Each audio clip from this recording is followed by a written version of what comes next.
Hi, hello, and welcome to this episode of Geography Girl. We all know that politics influence its place. Recently, I was watching a TikTok putting forward a conspiratorial theory that buildings are increasingly being designed to be boring looking to keep us rats uninspired in our races. And it's inspired a mini-series on Geography Girl where we will explore how political theories have influenced the use of space and the urban environment. So we'll try and explore all throughout the political spectrum, and what better place to start than the fascist dictatorships of the early 20th century. I think it's really important to understand how subtly places can be manipulated for political gain. Fascism, which aimed for totalitarian control over its people, had to use space to justify their total control of their subject's environment.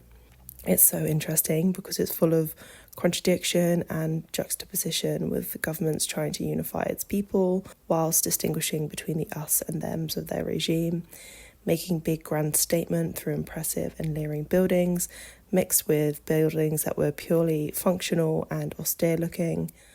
Spaces were advertised as a means of emancipation and prosperity, while simultaneously oppressing the people who occupy it, leaning on history and mythology of a particular nation, whilst pointing out the successive moral, political and economic failures of all who came before. Today we're going to start at the beginning, looking at fascist architecture in Mussolini's Italy. This particular breed of architecture has been summarised as cold and forbidding in nature, which is built to symbolise an unwavering power over the regime's people. Both Mussolini and Hitler used new styles of architecture called rationalism and strict classicism in an attempt to unify the citizens on their state and exhibit the absolute rule of the state. Buildings often resemble ancient Rome, but do extend to modern aesthetics and were usually constructed with concern for symmetry and simplicity. But in case you missed it in GCSE history, Europe was a hotbed for fascism in the interwar period. It began in Italy between 1922 and 43 and was led by Benito Mussolini, and was quickly followed by the Nationalist Socialist Party in Germany in 1993 to 45, led by Adolf Hitler, and Spain in 1939 to 75, led by Francisco Franco. Most, if not all, countries across Europe had their fascist parties, including Britain, France, Portugal and Belgium, and it became a concept that spread around the world, with parties established in Canada. There was the Liberal in South Africa, the Jingwei in China, in Japan and Australia.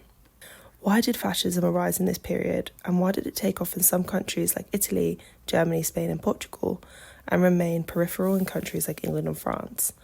One of the more obvious answers is that it was a reaction to the devastation of the First World War, where countries on the losing side, like Italy and Germany, were humiliated by the Allied forces, subject to huge losses of land, forced to pay reparations and demilitarised. On top of this, there was an economic crash of 1929, which began the period known as the Great Depression, which created unprecedented inflation, unemployment, housing shortages. There was also the Spanish influenza to contend with, and the fall of the Ottoman and Austro-Hungarian Empire, which left power vacuums. There's nothing like a sick, impoverished and angry population to be a catalyst for extreme political organisations across the spectrum, with many resigning to this extremism to a last resort when all other political parties have failed them. Hitler came to power, according to one historian, as a result of political intrigue amongst the ruling elite for the ruling class of Germany. Their support of fascism was not merely a response to the crisis, but a way of utilising the crisis. Big businesses, the army and other remnant of the German Empire gave Nazis power and a job to do. The problem was that German fascists got carried away. Now, what is fascism? The words fascism and fascist have long been associated with the facete of Benito Mussolini. The facete was used as a symbol of the Italian people to be united and obedient to a single authority of the state. In its legal definition, it is a political system headed by a dictator in which the government controls business, labour and opposition is not permitted. It is a political philosophy, movement or regime that exalts nation and often race above the individual, and that stands for a centralised autocratic government headed by a dictatorial leader, severe economic and social regimentation and forcible suppression of opposition. It is a far-right, authoritarian, ultra-nationalist political ideology and movement. Benito Mussolini was the first to use the term in his Doctrine of Fascism, published in 1932. He says, "The fascist conception of the state is all-embracing. Outside of it, no human or spiritual values can exist, much less have value. Thus understood, fascism is totalitarian. Fascism is a religious concept in which man is seen as in his immanent relationship with a superior law and with an objective will that transcends the particular individual and raises him to conscious member of a spiritual society." In a speech in 1927, he says, "Everything in the state, nothing outside the state, nothing against the state." Fascism is an umbrella term to describe movements across the world which vary but share the same characteristics, according to cultural theorist Umberto Eco. The first is the cultural tradition. No new learning can occur, only further interpretation and refinement. There is a rejection of modernism, viewing the rationalistic development of the West during the Enlightenment period as the descent into depravity, a cult of action for action's sake.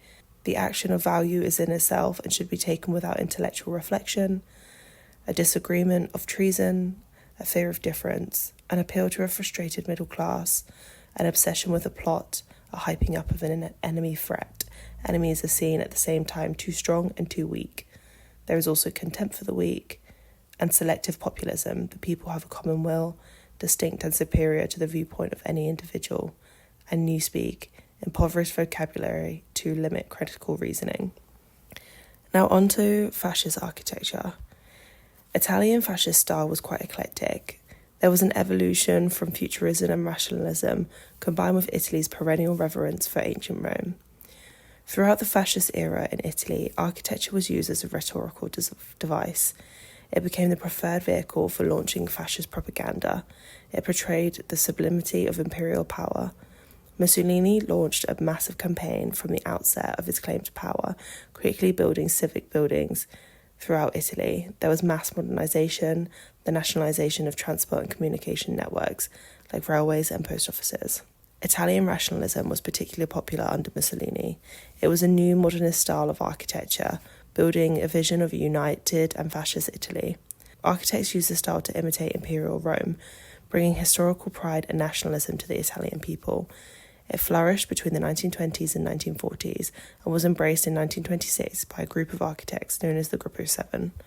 Their design of buildings set out to balance the excesses of neoclassicism and the sterility and destruction of futurism.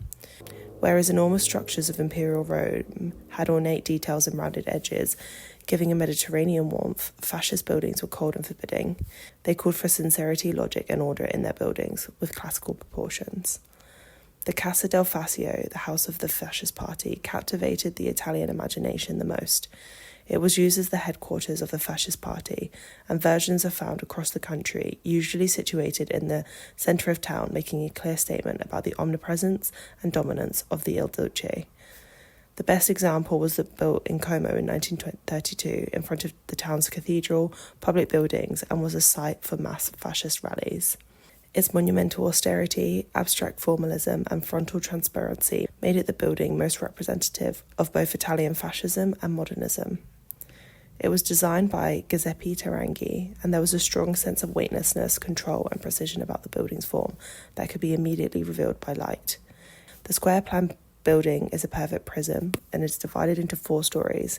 According to Bruno Zevi, the Casa del Fascio's rationalist climate is animated on all sides by inventive gestures. There is a contrast between the solid mass and excavated openings, which divides their landscape. The glass doors from the entrance foyer can be simultaneously opened, allowing an open view from the Piazza del Popolo to the inner courtyard. This united space enabled the uninterrupted flow of mass demonstrations from the street to the interior, continuing, therefore, a system composed of space-time relations, from which it is possible to appreciate both the interior of the building and the urban exterior at the same time. He used elegancy and durable marble surfaces, known as Renaissance rationalists, and lots of glass. Apparently, transparency was a metaphor, showing the honesty and clarity of the Casa del Fascio that Giuseppe attributed to Mussolini, who himself declared that fascism was a glass house. Whilst Italian rationalism was incredibly popular, there was a strained relationship between the fascist regime and the nationalist movement, who was not always able to embody the ideals of the dictatorship. Running parallel to Italian rationalism was Futurism. Many Italian futurists support fascism, hoping to modernise and unify the country, which was divided between the industrial north and the rural south. Like fascists, futurists were Italian nationalists, labourers, disgruntled war veterans, radicals, and admirers of violence, and opposed to parliamentary democracy. The futurist political party was absorbed by the fascist party, with leader Marinetti wanting to make futurism the official state art of Italy. At the turn of the 20th century, Italy had fallen behind its neighbours Britain, France and Germany in its rate of industrial development and innovation. The futurists celebrated modern city. Architects proposed utopian cities through art, embracing new materials and industrial methods. These designs featured soaring, narrow structures outfitted with thin, lightweight facades. External elevators and viaducts shoot up windowless panes. Futurism was a response to the constraints of fascist architecture. You can see the long horizontal lines and streamlined form that inspired a vision of speed, dynamism, and the urgency of these buildings. The buildings reflect the ideals of masculinity at the time: phallic in shape, dynamic, and rationally brave and militaristic.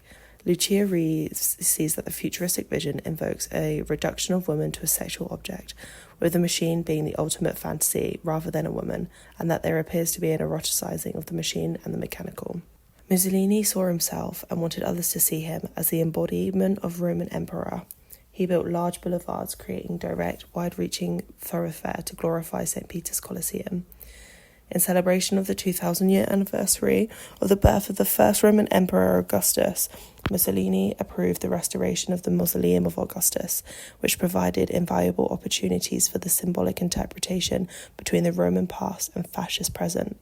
New building projects balance history with modernism. Fascism facilitated between tying itself to an imperial Rome and eclectically building a new city on top of the inherited one. A great example was the EUR neighbourhood of Rome. The Palazzo della Civiltà Italiana is a modernist take on the Colosseum. It stood as a concrete sign in the Roman landscape. It has a simple rectangular form with repeated stacking arcades to mimic the Colosseum. It is square in shape, so is known as the Square Colosseum. The palace walls consist of 6 levels of arches. There are no decorations except for the sculptures located on ground level, and thus has been described as naked classicism. The building is located in the EUR region of Rome, 8 kilometres from the city centre, and was a huge urban project by Mussolini, who wanted to use the area to celebrate 20 years of fascism in 1942 in a world fair, which was cancelled due to the onset of war. Here you can find many buildings from this area, but it is now a business district, with the fashion house of Fendi occupying the Square Colosseum. So how was fascist architecture in Italy aged? Today, fascist architecture in Rome inhabits a strange role in its civic and national identity. Unlike Germany or Argentina, the remnants of this deeply regrettable era in Italy's history have largely not been condemned as icons of fascism, but have instead been championed by fans of modern design, and more disconcertingly have become rallying points for a rising contemporary Italian fascist movement. New towns. There was also the construction of new towns, particularly important in the Pontine Marshes, which I would like to go into in more detail in later videos, because what better way to assert your fascism than to build your own fascist utopian towns? The redevelopment of the Pontine Marshes, which was just 30 miles south of Rome, was the jewel in Mussolini's new town crown. It was an incredibly uninhabitable area, swampy, hot, malaria-ridden, and successive governments had tried and failed to redevelop that area. It was an empty space at the gates of Rome, and Italian fascism succeeded in exerting social and political control via experiments with a new urban utopia. But I think we can call it there. Stay tuned for next week where we'll take a look at Nazi fascist architecture. I'm really excited to see where this series goes. I have a couple more topics in mind, but if there's something you'd like to explore, please leave a note in the comments. Bye!